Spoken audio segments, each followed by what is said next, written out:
히브리서 12장 5절에서 13절 말씀을 통해서 하나님의 거룩하심에 참여하라는 제목으로 하나님 말씀 나누겠습니다. 성탄절 앞에 4주간을 우리가 대강절, 구주강림절 이렇게 해서 4주간을 우리가 기다리게 되죠. 그러니까 예수님의 오심을 미리 준비하는 마음으로 기다리고 사모하는 마음을 갖고 성탄을 맞이하자, 그런 의미로 우리가 대강절을 지키고 있습니다. 여러분 주보를 보시면 아시겠지만 대강절에 우리가 주님이 오심에 우리도 동참해야 되잖아요. 뭘 좀 주님을 위해서 기쁘시게 해드려야 되지 않겠어요? 그래서 제가 기도하면서 묵상하면서 이번 성탄절에는 이걸 좀 해야 되겠다. 뭘 해야 되느냐? 우리가 하나님께 찬양을 드려야 되겠다. 네, 찬양을. 근데 누가 하는 거냐? 여러분들이 하는 거예요. 예, 무슨 의미냐면 여러분들이 독창을 하셔도 되고 합창을 하셔도 되고 듀엣을 하셔도 되고 맞는 사람들끼리 하셔도 되고 가족끼리 해도 되고 누구나 상관은 없는데 꼭 한 번은 여기 나와서 찬양을 해야 된다는 거. 예, 아셨죠? 분명히 얘기했어요.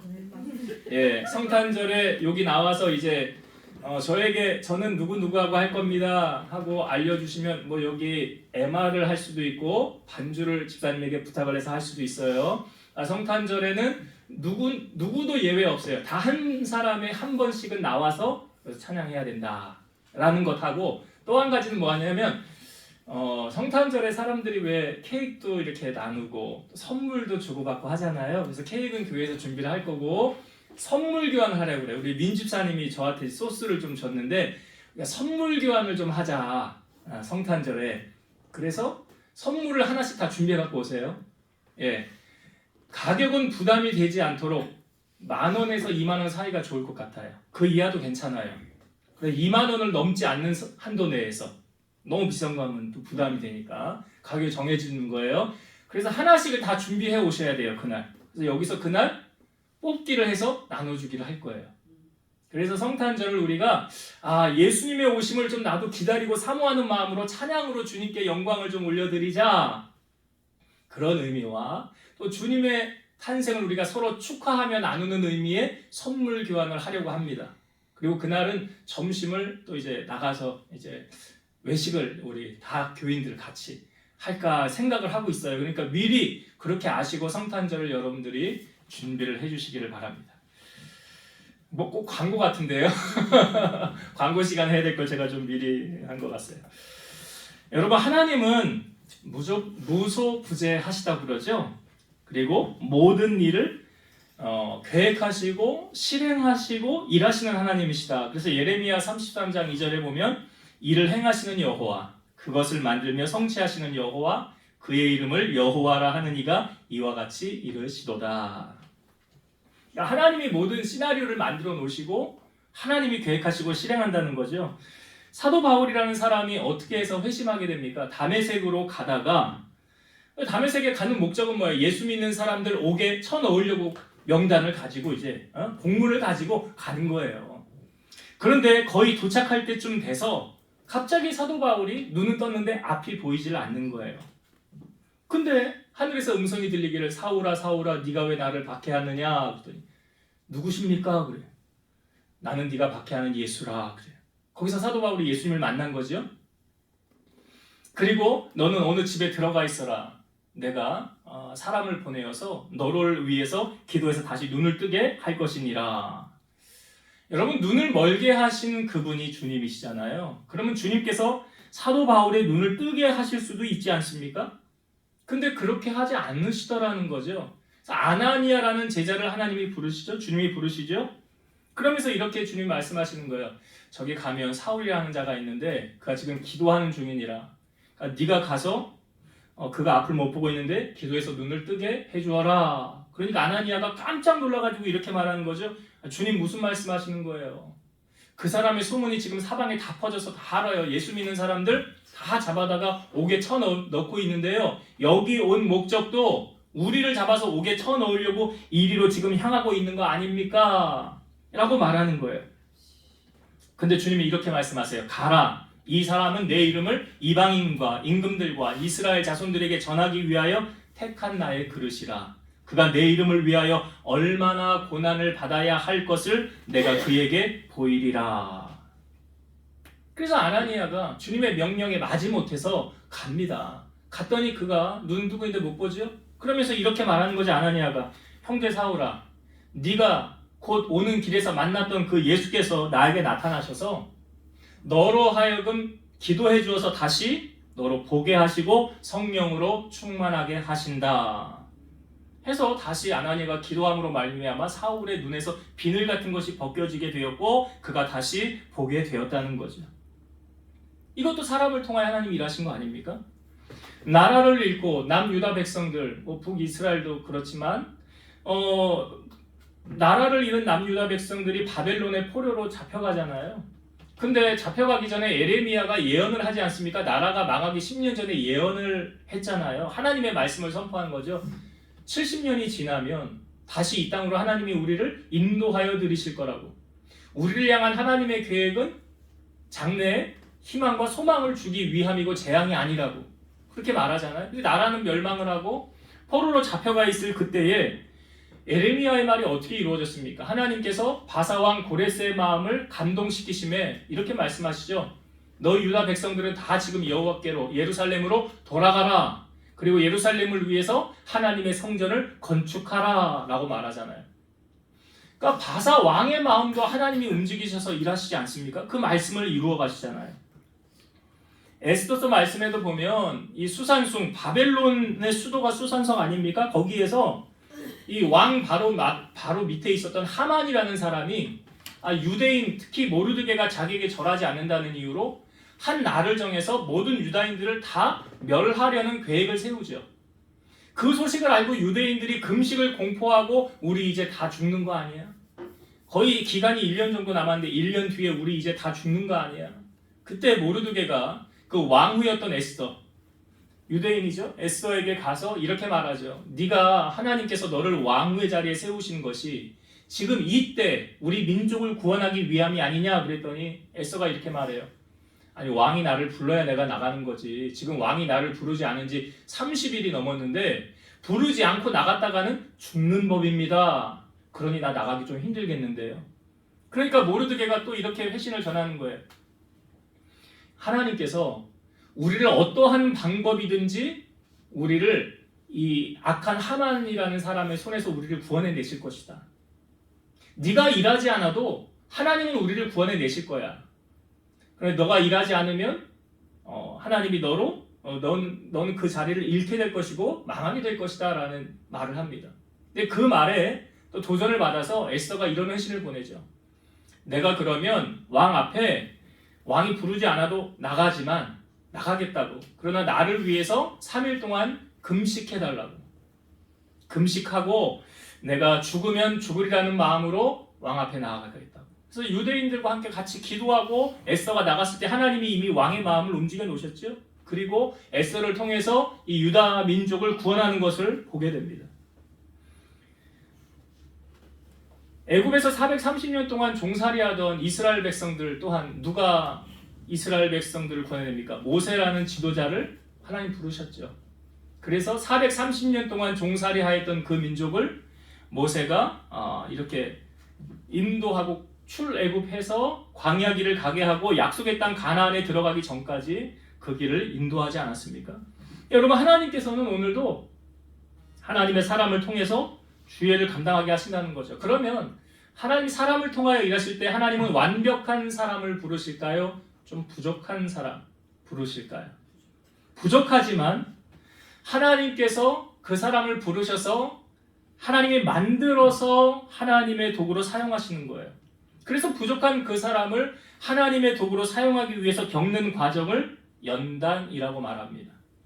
하나님은 우리의 모난 부분을 다듬어 가시기 위해서 사용하시는 도구가 바로 이 고난, 환난이라는 거죠. 로마서 5장 3절에서 4절 다만 이뿐 아니라 우리가 환난 중에도 즐거워하나니 이는 환난은 인내를 인내는 연단을 연단은 소망을 이루는 줄 알미로다. 시편 기자는 그래서 이런 말을 합니다. 내가 고난 당하기 전에는 그릇 행하였더니 이제는 주의 말씀을 지키나이다. 그러니까 고난당하기 전에는 뭐예요? 내가 하고 싶은 대로 행했다는 거예요. 그런데 이 고난을 겪으면서 그가 깨달은 것이 무엇이냐면, 내 마음대로 하면 안 되겠구나. 하나님이 시키시는 대로 해야 되겠구나라는 걸 깨달았다는 거죠. 다니엘서에 보면 느부갓네살 왕이 있습니다. 그는 막강한 권력을 가진 사람이고 사람들이 함부로 그 왕 앞에서 수줍을 놀리지 못해요. 근데 하루는 이 느부갓네살이 꿈을 꿉니다. 그리고 무서워하며 번민하고 있을 때에 이 바벨론의 모든 지혜자를 불러서 그 꿈의 해석을 알고자 했어요. 그래서 박수와 술객과 술사, 점쟁이들 다 불러 모읍니다. 그리고 자기가 꾼 꿈을 이야기해요. 그 꿈을 해석해라 라고 말하는데 아무도 해석을 못하는 거예요. 그런데 그때 이 다니엘을 이제 이 사람에게는 하나님의 거룩한 영이 있어서 왕의 꿈을 해석해 줄 겁니다.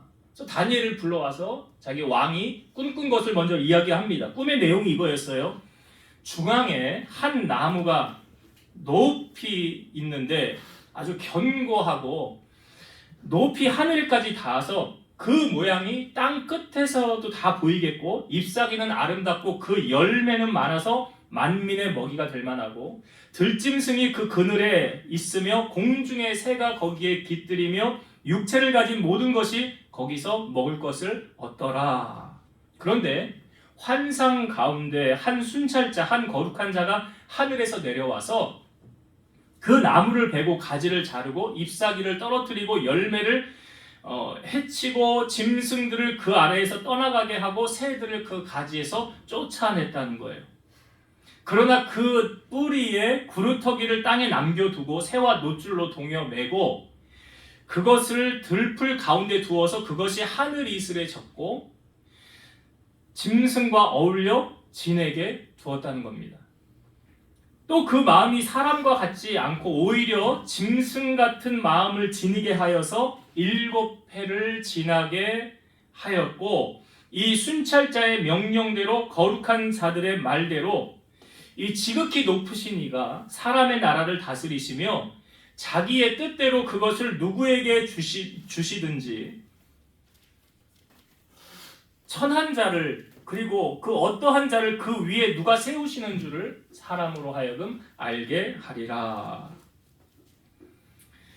그런 음성을 들렸다는 거예요. 그러니까 다니엘이 그 꿈을 듣고 깜짝 놀라고 마음이 번민해서 이제 그 꿈을 해석을 해줍니다. 내 주여, 그 꿈은 왕을 미워하는 자에게 응하며 그 해석은 왕의 대적에게 응하시기를 원하나이다. 왕이여, 이 나무는 곧 왕이십니다. 이는 왕이 자라서 견고해지고 창대하사 하늘에 닿으시며 권세는 땅끝까지 미침이니이다. 왕이 사람에게서 쫓겨나서 들짐승과 함께 살며 소처럼 풀을 먹으며 하늘 이슬에 젖을 것이요 이와 같이 7년을 지낼 것입니다. 그때 지극히 높으신 이가 사람의 나라를 다스리시며 자기의 뜻대로 그것을 누구에게든지 주시는 줄을 아시리이다.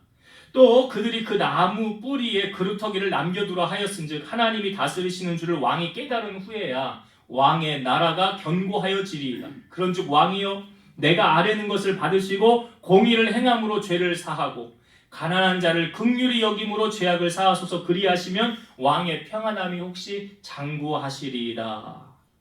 이렇게 해석을 해주고 1년이 지났어요. 느부갓네살 왕이 그 지붕 위에를 거닐면서 말하기를 이 큰 바벨론은 내가 능력과 권세로 건설하여 나의 도성으로 삼고 이것으로 내 위엄의 영광을 나타낸 것이 아니냐. 이거 자기 자랑하고 있는 거죠. 이 말을 할 때 하늘에서 소리가 내려서 이런 음성이 들립니다. 느부갓네살아, 내게 말하노니 나라의 왕위가 너에게서 떠났느니라. 네가 사람에게서 쫓겨나서 들짐승과 함께 살면서 소처럼 풀을 먹을 것이요 이와 같이 7년을 지내서 지극히 높으신 이가 사람의 나라를 다스리시며 자기의 뜻대로 그것을 누구에게든지 주시는 줄을 알기까지 이르리라. 이런 음성이 들려옵니다. 바로 그때 이 일이 느부갓네살에게 응함으로 이 느부갓네살이 사람에게 쫓겨다니면서 소처럼 풀을 먹고 몸이 하늘 이슬이 젖고 머리털은 독수리의 털과 같이 자랐고 손톱은 새 발톱같이 자랍니다. 이렇게 7년 그 기한이 참에 느부갓네살이 하늘을 우러러 보았더니 그 총명이 다시 느부갓네살에게로 돌아옵니다. 이에 느부갓네살이 내가 지극히 높으신 하나님께 감사하며 영생하신 이를 찬양하고 경배하나니 그 권세는 영원한 권세요 그 나라는 대대에 이르리로다. 나의 모사들과 관원들이 내게 찾아오니 내가 내 나라에서 다시 세움을 받고 또 지극한 위세가 내게 더하였느니라. 근데 이 말씀의 결론이요 이렇게 맺어집니다. 다니엘 4장 37절이에요. 그러므로 지금 나 느부갓네살은 하늘의 왕을 찬양하며 칭송하며 경배하노니 그의 일이 다 진실하고 그의 행하심이 의로우심으로 교만하게 행하는 자를 그가 능히 낮추심이라. 이 주제의 결론이 이거죠. 교만하게 행하는 자를 누가 낮추신다? 하나님이 낮추신다. 그 바벨론의 최고 권력자 아무도 그에게 뭐라고 찍소리 못해요. 근데 그가 왕 하나님 앞에는 아무것도 아니잖아요. 우리 하나님이 이런 분이시라는 거죠. 교만하면 망하는 거고 이 고난의 연속을 당하게 되는 거예요. 근데 겸손하면 존귀하게 되는 거예요. 하나님을 인정하며 그분께 모든 영광을 올리며 사는 사람은 절대로 교만할 수가 없어요. 왜냐? 이 하나님을 잊어버리고 자기를 높이려고 하니까 이게 교만한 거거든요. 여러분 하나님의 입장에서 자기 자녀, 우리를 말하는 거죠. 우리가 어려움을 당하면 또 혹시 교만하면 하나님이 이렇게 가만히 보고만 계시겠습니까? 그렇지 않다는 거예요. 오늘 본문의 내용의 주제가 무엇입니까?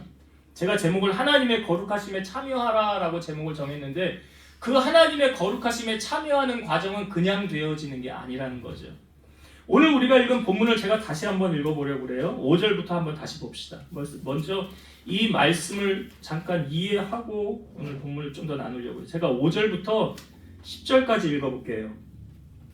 또 아들들에게 권하는 것 같이 너희에게 권면하신 말씀도 잊었도다 일렀으되 내 아들아 주의 징계하심을 경히 여기지 말며 그에게 꾸지람을 받을 때 낙심하지 말라. 주께서 그 사랑하시는 자를 징계하시고 그가 받아들이시는 아들마다 채찍질하심이라 하였으니 너희가 참음은 징계를 받기 위함이라. 하나님이 아들과 같이 너희를 대우하시나니 어찌 아버지가 징계하지 않는 아들이 있으리요.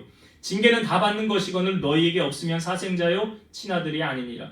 또 우리 육신의 아버지가 우리를 징계하여도 공경하였거든 하물며 모든 영의 아버지께 더욱 복종하며 살려 하지 않겠느냐. 그들은 잠시 자기의 뜻대로 우리를 징계하였거니와 우리 하나님은 우리의 유익을 위하여 그의 거룩하심에 참여하게 하시느니라. 여기 반복해서 나오는 말이 무엇입니까? 징계라는 단어가 나오죠. 징계라는 단어가 나오는데 이 징계라는 뜻이 뭐냐면 국어사전에 이렇게 나와요. 허물이나 잘못을 뉘우치도록 나무라며 경계함.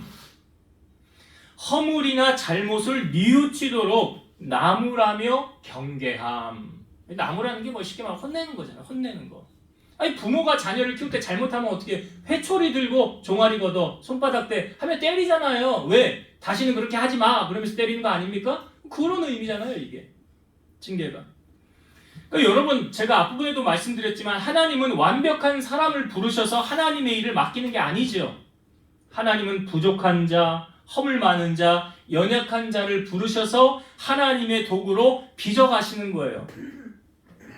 그래서 욥기 23장 10절에 보면 그러나 내가 가는 길을 그가 아시나니 그가 나를 단련하신 후에는 내가 순금같이 되어 나오리라. 그가 나를 단련하신 후에는 여러분 순금이 어떻게 만들어주는지 아시잖아요. 녹여서 불순물을 다 빼야 되는 거 아닙니까? 제철소에 가면 쇠로 뭘 만들기 위해서 어떻게 하면 막 탕탕탕 치잖아요. 뭐 바카스 선전에도 나오고 그러잖아. 막 때리는 이 과정 이게 연단이거든요. 그럼 여러분 하나님께서 우리를 만들어 가시는 이 연단의 과정도 있지 않을까요? 우리를 훈련시키지 않겠습니까? 하나님 우리를 훈련시키는 세 단계가 있어요. 첫 번째, 우리를 무엇으로 훈련시키느냐? 재물로 우리를 훈련시키십니다. 경제적인 어려움을 겪어본 사람은 이것이 얼마나 힘든지 압니다. 돈이 없어서요. 자살하기도 하고요. 돈이 없어서요. 내일이 안 왔으면 하는 그런 마음을 가질 때도 있어요. 여러분 물질의 연단을 왜 시키는 줄 아십니까? 왜 내가 지금 물질로 연단을 받을까를 아셔야 돼요. 그 왜 그러냐면 돈을 좋아하는 우리의 심성을 바꾸기 위한 하나님의 계획이라는 거죠. 디모데전서 6장 10절 돈을 사랑함이 일만하게 뿌리가 되나니 이것을 탐내는 자들은 미혹을 받아 믿음에서 떠나 많은 근심으로써 자기를 찔렀도다. 여기 성경은 돈 자체가 나쁘다고 말하지 않아요. 분명히 아셔야 되는 게 뭐예요? 돈을 사랑함이에요. 히브리서 13장 5절 돈을 사랑하지 말고 있는 바를 족한 줄로 알라. 그가 친히 말씀하시기를 내가 결코 너희를 버리지 아니하고 너희를 떠나지 아니하리라 하셨느니라. 여기도 돈을 사랑하지 말고. 돈은 사랑하는 게 아니래잖아요. 여러분 돈이 신이라는 건 아세요? 만몬 신이라는 거 아세요? 돈이 신이에요. 그거 예수님이 알려주셨잖아요. 마태복음 6장 24절 한 사람이 두 주인을 섬기지 못할 것이니 혹 이를 미워하고 저를 사랑하거나 혹 이를 중히 여기고 저를 경히 여김이라. 너희가 하나님과 재물을 겸하여 섬기지 못하느니라. 여기 하나님과 재물을 동등한 위치에 딱 놓고 비교하고 있잖아요. 하나님을 신으로 섬길 것이냐 재물을 신으로 섬길 것이냐. 디모데전서 6장 7절에서 8절 우리가 세상에 아무것도 가지고 온 것이 없음에 또한 아무것도 가지고 가지 못하리니 우리가 먹을 것과 입을 것이 있은즉 족한 줄로 알 것이니라. 여러분 세상에 올 때 다이아 갖고 왔어요? 금반지 끼고 나왔어요? 아무것도 없이 적신으로 빈몸으로 왔어요. 갈 때는요 다이아 갖고 천국 가요? 금반지 끼고 갑니까? 아니에요. 아무것도 못 가지고 가요. 그러니까 성경은 이렇게 말하는 거예요. 먹을 것과 입을 것이 있은즉 족한 줄로 알 것이니라.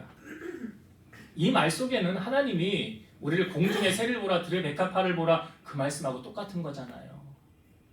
야고보서 1장 14, 15절 오직 각 사람이 시험을 받는 것은 자기 욕심에 끌려 미혹됨이니 욕심이 잉태한즉 죄를 낳고 죄가 장성한즉 사망을 낳느니라. 욕심은 뭘 결과를 만들어내요? 사망. 죄의 삭은 사망이 되잖아요. 하나님은 물질의 연단을 통해서 우리를 청지기 훈련을 시키기를 원하시는 거예요. 청지기라는 것이 무엇입니까? 내 것이 아니라는 거죠. 모든 것이 다 누구 거라는 거예요. 그래, 다 하나님의 것. 여러분이 가계부를 쓰면 돈에 지출한 걸 이렇게 쫙 보지 않습니까? 그래서 한 달 동안 가계부를 쓰고 한번 보세요. 내가 지출을 어디에 가장 많이 했나? 그게 내 마음이 가 있는 곳이에요. 왜 그런지 아세요? 물질이 있는 곳에 뭐가 있대요? 마음이 있다고 그러잖아요. 여러분이 갑자기 꽁돈 1억이 생겼다고 가정을 해봅시다. 뭐 할 거예요, 1억으로? 응? 그걸로 하나님을 기쁘시게 해야 되겠다 생각은 먼저 하십니까? 아니면 급한 불부터 꺼야지 내가 지금 이것도 해야 되고 저것도 해야 되고 이것도 해야 되고 할 게 너무 많은데 우리 교회에서 이게 혁신도시에서 일하시는 어떤 집사님이 같이 예배를 드렸던 적이 있는데 저번에 식사를 하면서 교제를 하는데 이런 이야기를 하셔요. 자기는 복권을 맞았었대요. 한 30년 전에. 오 그래요? 제 주위에 복권을 맞은 사람이 없었는데 복권 금액이 얼마였냐면 1억이었는데 1억 2천만 원이었대요. 그래서 사람들이 이 돈을 찾을 때 이건 뭐 하실 거예요? 라고 물었대요. 그랬더니 그분이 말하길 하나님 영광 위에 쓸 겁니다. 그랬대요. 근데 뭐 했는지 아세요? 자기 집 샀대요. 그거 하나님 영광하고 관계 있는 거예요? 그래서 말은 하나님 영광 위에 한다고 하고 실상은 뭐 11조 하고 뭐 감사 얼마 하고 그랬대요. 근데 말하고 행동하고 결과가 다르잖아요. 그건 다니엘 기도에 이요셉 작가라는 분이 있었죠. 근데 그 아내가 무슨 일을 하다가 부도가 맞을 위기가 됐는데 그 부도를 딱 막기 위한 금액이 450만 원이래요. 근데 자기 통장에 450만 원이 있었대요. 이요셉 작가 통장 안에. 그럼 하나님 이걸로 부도를 막아야 되겠네요. 그럼 하나님께 기도했더니 하나님이 노 했대요. 그거 원래 목적은 뭐였냐면 아프리카에 우물을 파는 한 개의 비용이 450만 원이래요. 하나님 지금 내 안에 부도가 나게 생겼는데 그 아프리카 우물 파는 게 뭐가 중요합니까? 이게 더 급하잖아요. 근데 하나님이 노 했대요. 그래서 아내는 그냥 부도를 맞게 뒀대요. 그리고 그 돈으로 아프리카 우물을 파게 했대요. 근데 이분이요. 자기가 그거 참 순종하기 어렵잖아요. 여러분 같으면 하겠냐고요. 부도를 막아야지 무슨 아프리카 우물 나하고 상관도 없는. 그런데 하나님의 말씀에 그 감동에 순종을 하였더니 그가 아프리카의 우물을요. 몇 개를 덮었다고 그러더라? 10개를 덮었대요. 그 다음에 50개래나? 50개. 50개를 덮었대요. 아프리카요. 하나 비용이 얼마라고요? 네. 계산을 해봐. 이게 얼마인가. 그거 자기가 그걸 다 이거 했다잖아요. 여러분, 하나님은요, 우리에게 재물의 복을 주시기 전에 먼저 경제적인 가치관을 심어주시길 원하십니다. 그거 될 때 하늘문이 열리는 거예요. 우리가 물질의 축복을 받기를 원한다면 여러분이 이것을 꼭 알아야 돼요. 뭘 아냐면 나에게는 인색하고 남에게는 후대해야 되는 걸 알아야 돼요. 그런 분은요, 자기를 위해서는 돈 10,000원도 함부로 쓰지 않습니다.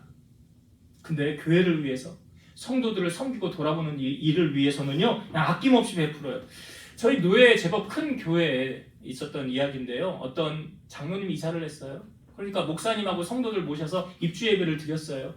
그리고 난 다음에 식사를 하러 가야 되잖아요. 근데 그 주변에 소고기집을 예약을 한 거예요. 그래서 식사를 하러 가서 교인들이 그랬대요. 장로님 좋겠어요. 장로님 주변에 이렇게 맛집, 소고기집이 아주 옆에 가까이 있어서 좋겠습니다 라고 말을 했대요. 그랬더니 장로님 뭐라고 그러냐면 저도 여기 오늘 처음이에요. 저도 여기 오늘 처음이에요. 우리 목사님, 우리 교인들 좋은 거 대접하려고 제가 오늘 여기 특별히 예약했어요. 이게 무슨 말인지 아시죠? 자기를 위해서는 안 써요. 자기를 위해서는 아껴요. 근데 남을 위해서는 아낌없이 베푸는 거예요. 그래서 성경에도 의인은 아낌없이 베푼다고 그러잖아요. 잠언의 말씀에 보면. 제가 11월 둘째 주에 그 이천에 우리 노회에서 어떤 목사님들 위로 겸 예배하는 새로운 비전을 주는 그런 집회 예배가 있어서 다녀왔거든요. 근데 거기서 설교를 하는 어떤 목사님이 서울에서 목회하시는 목사님인데 설교에 처음에 이런 말씀을 하시더라고요. 이건 제 말이 아니에요. 그 목사님이 하나님의 말씀을 대언한 거예요. 하나님을 섬기는 것을 개 섬기는 것만큼만 해라. 이런 말을 하더라고요. 그래서 이게 무슨 말인가 몰랐어요. 처음에는. 근데 그 다음에 말하기를 이런다는 거예요. 개를 위해서는 아낌없이 쓴다는 거예요. 개를 위해서는 뭐 아까울 게 없는 거예요. 근데 하나님을 위해서는 아까워서 손이 벌벌벌 떤다는 거예요. 그러니까 개한테 하는 것만큼만 하나님한테 해라 라고 얘기를 하더라고요.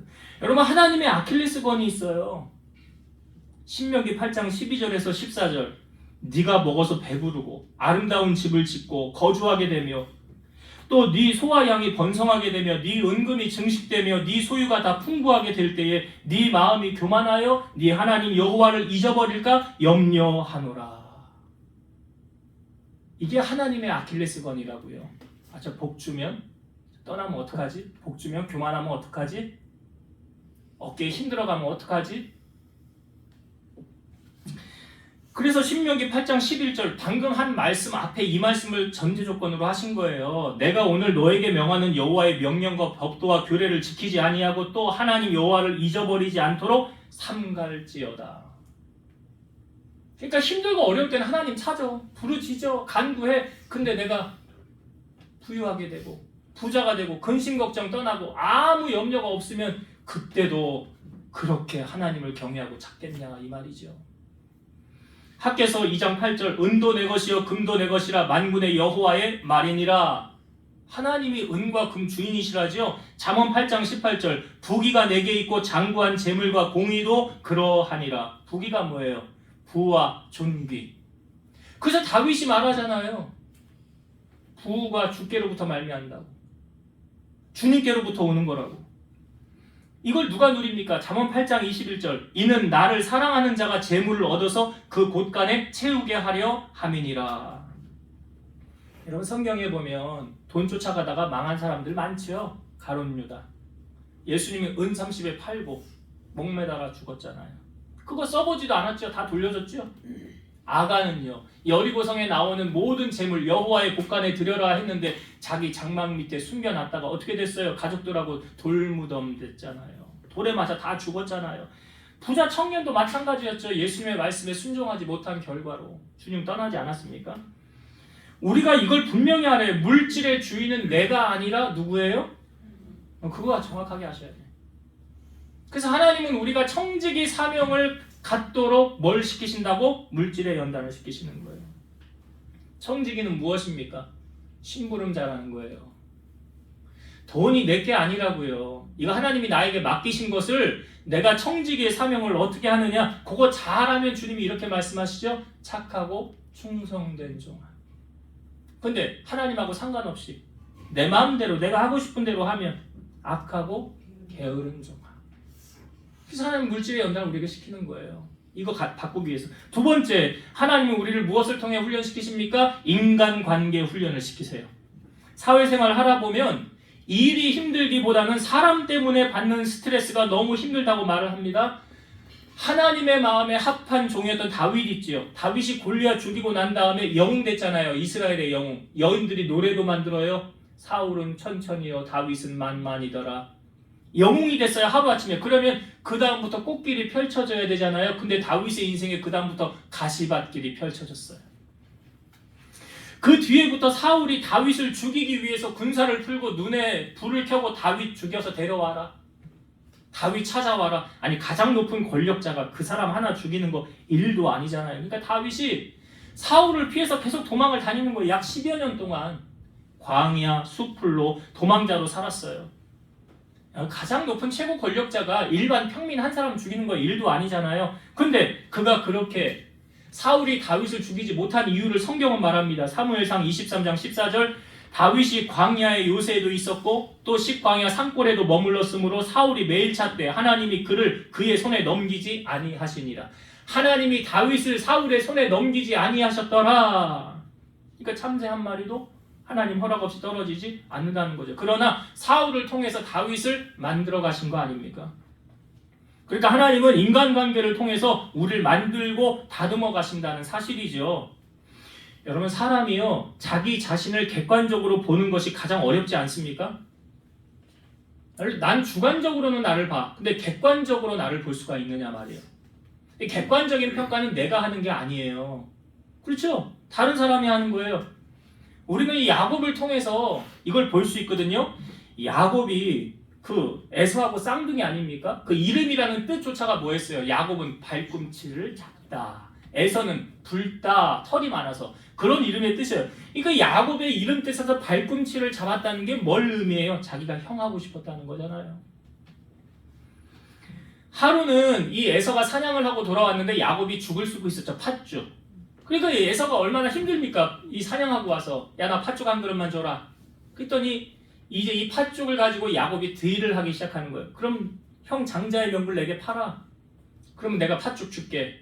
그러니까 에서가 지금 배고파 죽겠는데 이 장자의 명분이 뭐가 중요하고, 얘 알았어, 너 그거 가져. 그리고 팥죽 한 그릇을 먹어요.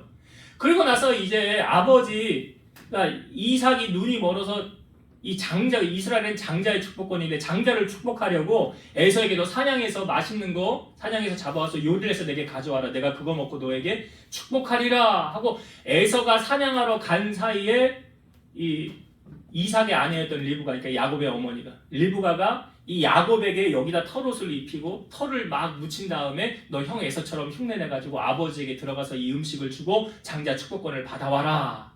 그래서 야곱이 아버지에게 들어가서 이 눈이 멀어서 앞이 안 보이니까 네가 에서냐? 네. 어떻게 이렇게 빨리 왔냐? 이렇게 순적하게 제가 사냥해서 잡았습니다. 그래서 이걸 드십시오.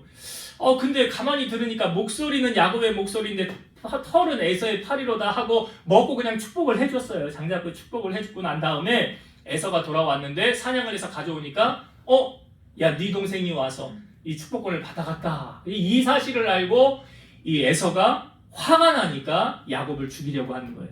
그러니까 리브가 엄마가 너 빨리 외삼촌 집에 가 있다가 내가 사람을 나중에 보낼 테니까 그때 다시 돌아와라 라고 말하는 거예요.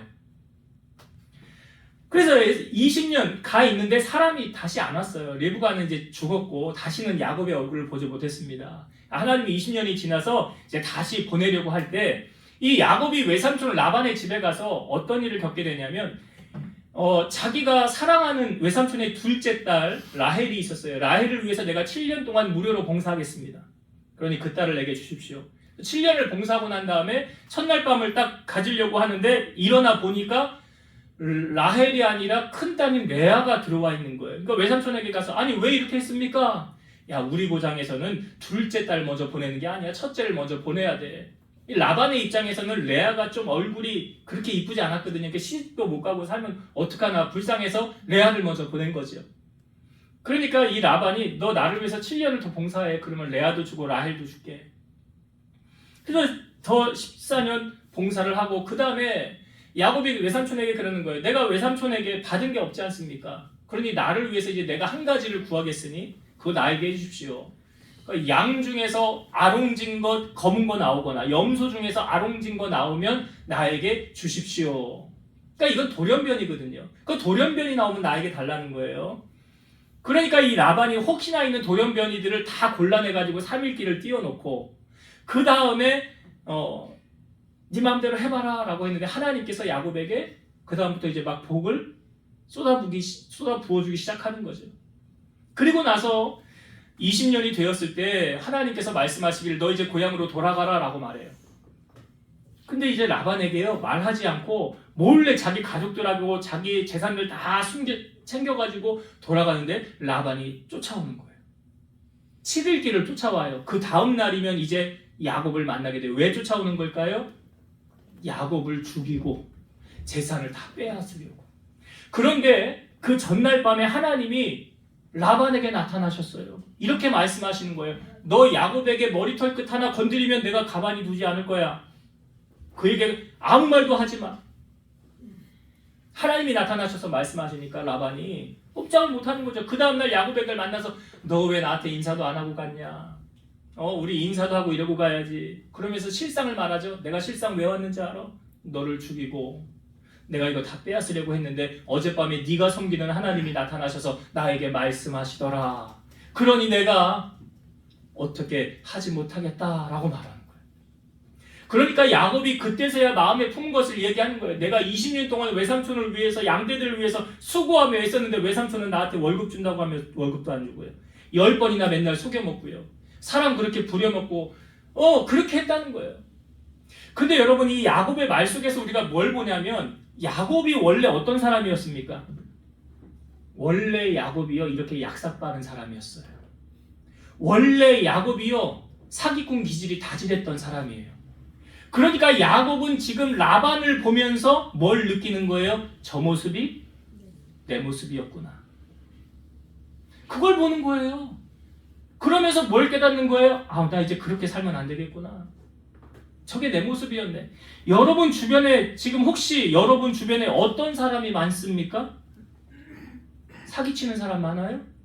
그럼 내가 사기꾼 기질이 있는 거예요. 욕심장애가 많아요? 내가 욕심이 많으니까 그런 사람들이 내 주변에 보이는 거예요. 남을 위해서 희생하는 사람이 많습니까? 내가 그런 사람이니까 내 주위에 그런 사람이 있는 거예요. 여러분 연예인들도 보세요. 기부 많이 하고 섬기는 거 많이 하는 사람들 주변에는 다 그런 사람들이 모여 같이 있잖아요. 그러나 마약 좋아하고 도박 좋아하고 그런 사람들 옆에는 다 그런 사람들만 모이잖아요. 그래서 우리는 유유상종이라는 말을 하는 거예요. 그러니까 여러분 주변에 지금 어떤 사람이 내 주위에 많은가 잘 보세요. 그리고 이걸 깨달으세요. 저 모습이 누구의 모습이에요? 내 모습이구나. 내 모습이구나. 하나님이 나를 만들어가기 위해서 저 사람을 나에게 붙여서 훈련시키는 거구나. 그걸 깨달고 하나님 내가 저렇게 하지 않겠습니다. 나 이제 바로 살겠습니다. 그러면 하나님께서 사람을 통하여 나를 훈련시키는 것이 이제 점점 없어지고 사그라지고 만들어져 간다는 거예요. 그러니까 인간관계를 통해서 하나님은 우리를 만들어 가신다. 마지막으로 세 번째 하나님은 우리를 뭘 통하여 훈련시키시느냐? 육신의 고통, 질병을 통해서 훈련시키는 거예요. 우리는 착각 속에 살 때가 많아요. 여러분의 몸은 누구의 것이라고 생각하십니까? 누구 거예요? 하나님 거예요? 내 거예요? 말은 하나님 거라고 잘들 해. 고린도전서 6장 19절 20절 너희 몸은 너희가 하나님께로부터 받은 바 너희 가운데 계신 성령의 전인 줄을 알지 못하느냐? 너희는 너희 자신의 것이 아니라 값으로 산 것이 되었으니 그런즉 너희 몸으로 하나님께 영광을 돌리라. 값으로 샀대잖아요. 예수님이 십자가에서 보혈을 흘리시고 죽으심으로 말미암아 내 소유권이 나에서, 자신에서 하나님의 것으로 이전됐다는 거예요. 그러니까 나는 내 것이 아니에요. 누구 거라고요? 하나님의 것이에요. 그래서 우리가 말로만 나는 하나님의 것입니다가 아니라, 그러면 하나님의 것이면 하나님의 명령대로 살아가야 된다는 거죠. 내 마음대로 사는 것이 아니라. 사도 바울은 자기 몸에 질병이 있었지요. 이 고린도후서 12장에 보면 받은 은사가 너무 컸어요. 천국도 보고 왔어요. 3층 하늘도 보고 왔어요. 제가 여기 고린도후서 12장 7절에서 10절 읽어볼게요. 여러 계시를 받은 것이 지극히 크므로 너무 자만하지 않게 하시려고 내 육체에 가시고 사탄의 사자를 주셨으니 이는 나를 쳐서 너무 자만하지 않게 하려 하심이라. 이것이 내게서 떠나가게 하기 위하여 내가 3번 주께 간구하였더니 나에게 이르시기를 내 은혜가 너에게 족하도다. 이는 내 능력이 약한 데서 온전하여짐이라 하신지라. 그러므로 도리어 크게 기뻐함으로 나의 여러 약한 것들에 대하여 자랑하리니 이는 그리스도의 능력이 내게 머물게 하려 함이라. 그러므로 내가 그리스도를 위하여 약한 것들과 능력과 궁핍과 박해와 곤고를 기뻐하노니 이는 내가 약할 그때에 강함이라. 바울이 육체에 가시가 있다는 거예요. 고쳐달라고 기도했는데 안 고쳐줬어요. 왜 안 고쳐줬대요? 내가 약할 그때 누구를 의지하게 돼요? 하나님을 의지하게 되니까. 그게 약할 그때 곧 강함이라. 그래서 아까 제가 시편 기자 얘기했지만 고난 당하는 게 나에게 유익이래요. 왜요? 내가 고난 당하기 전에는 그릇 행하였대요. 내 맘대로 했대요. 근데 이제는 주의 말씀, 고난 당한 다음엔 주의 말씀을 지킨대잖아요. 히브리서 14장 15절 우리에게 있는 대제사장은 우리의 연약함을 동정하지 못하실 리가 아니요 모든 일에 우리와 똑같이 시험을 받으신 이로되 죄는 없으시니라. 예수님이 우리와 똑같이 뭘 당하셨대요? 시험을 받으셨다. 이게 뭐예요? 고난을 당하셨다는 거예요. 예수님이. 아무 죄 없으신 예수님이 왜 고난을 당하셨습니까? 이사야 53장 4절에서 6절 그는 실로 우리의 질고를 지고 우리의 슬픔을 당하였거늘 우리는 생각하기를 그는 징벌을 받아 하나님께 맞으며 고난을 당한다 하였노라. 그가 찔림은 우리의 허물 때문이요 그가 상함은 우리의 죄악 때문이라. 그가 징계를 받음으로 우리가 평화를 누리고 그가 채찍에 맞음으로 우리는 나음을 받았도다. 우리는 다 양 같아서 그릇 행하여 각기 제 길로 갔거늘 여호와께서는 우리 모두의 죄악을 그에게 담당시키셨도다. 예수님이 죄 때문에 고난을 당한 게 아니라고요. 육신의 고난은 우리 때문에 당하신 거라고요. 여러분 김동호 목사님 아시죠? 날기새 하시는 김동호 목사님이 그 암 수술을 받고 나온 다음에 가장 먼저 하나님께로부터 받은 말씀이 있어요. 이사야 40장 1절이래요. 너희의 하나님이 이르시되 너희는 위로하라 내 백성을 위로하라. 이 말씀을 받고 황당했대요. 하나님 지금 위로받아야 될 사람은 난데요. 내가 지금 암수술 받고 나왔는데 너무 힘든데요. 누구를 위로하라고 하시는 거예요. 나중에 깨달았대요. 이 고통 중에 있는 자들을 내가 먼저 겪고 난 다음에 그들을 위로하기 위해서 하나님이 이 일을 나로 하여금 시키셨구나. 고난당한 자의 대명사 욥이죠. 여러분 욥이 얼마나 심하게 많이 고난을 당했는지는 아시잖아요. 이 세 친구가 욥을 위로하러 왔을 때 욥을 딱 보고 욥을 못 알아봤어요. 못 알아봤다고요. 얼굴에 형체가 제대로 되어져 있지 않았다는 거죠. 얼마나 심하였으면 기왓장까지 다 긁었다라고 말하잖아요. 그 괴로움이 너무 심해서. 근데 나중에 욥을 어떻게 하십니까? 하나님이 다 회복시키셨지요. 10명의 자녀가 다 죽었었는데 다시 10명의 자녀를 주었고 재산을 동방의 가장 큰 부자인데 여러분 부자도 하나님이 망하게 하니까 금방 망하게 되더라고요. 금방 망했어요. 여기서 저기서 강도 나오고 불만큼 불 나고 하여튼 금방 다 없어졌는데 하나님이 나중에 욥을 회복시키실 때 저는 제가 보기에 그냥 원상복귀만 돼도 감사했을 거예요. 근데 하나님이 2배로 갚아주셨잖아요. 이게 하나님의 일하심 아닙니까? 사도 바울은 고린도전서 9장 27절에 내가 내 몸을 쳐 복종하게 하면 내가 남에게 전파한 후에 자신이 도리어 버림을 당할까 두려워함이로다.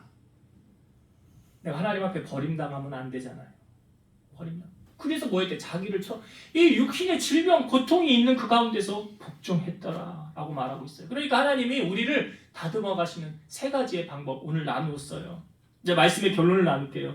여러분 하나님은 완벽한 사람을 부르셔서 하나님의 일을 시키시는 분이 아니라고 그랬죠. 부족한 사람을 부르셔서 우리의 유익을 위해서 그의 거룩하심에 참여하게 하신다라고 말씀하시잖아요. 이게 하나님의 선지학교에 우리를 입학시키시는 거죠. 이 성경의 인물들을 다 보세요. 아까 제가 다윗 얘기했죠. 선생을 누구를 붙였어요? 사울을 붙였잖아요. 요셉도, 창세기 나오는 요셉도 13년 동안 고난의 세월이 있었잖아요.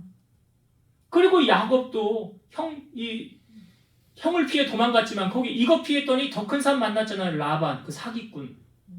근데 그 인간관계를 통해서 무엇을 깨달은 거예요? 저 모습이 내 모습이구나 라는 걸 깨달은 거 아닙니까?